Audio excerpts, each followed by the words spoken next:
कोल्हापूर जिल्हा परिषदेच्या प्रतिष्ठेच्या आचार्य अत्रे पत्रकार पुरस्कारासाठी प्रस्ताव सादर करण्याच्या प्रक्रियेत भुदरगड पंचायत समिती प्रशासनाच्या ढिसाळ नियोजनाचा फटका पत्रकारांना बसल्याचा आरोप होतोय।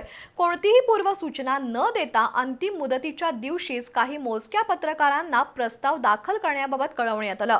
त्यामुळे पत्रकारांमध्ये तीव्र नाराजी आहे।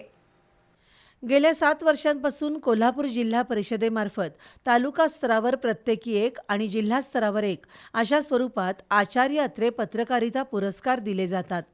या पुरस्कारासाठी 1 एप्रिल ते 31 मार्च या कालावधीत प्रसिद्ध झालेल्या सामाजिक विषयावरील बातम्यांची कात्रणं, अन्य कागदपत्र आणि अर्ज 2 प्रतींमध्ये भुदरगड पंचायत समितीकडे सादर करायचे होते। त्यासाठीची अंतिम मुदत 8 जून होती, पण अनेक पत्रकारांना त्याच दिवशी संध्याकाळी प्रस्ताव सादर करण्याबाबत भुदरगड पंचायत समितीकडून सांगण्यात आलं। परिणामी अनेक पात्र पत्रकार या प्रक्रियेपासून वंचित राहिले।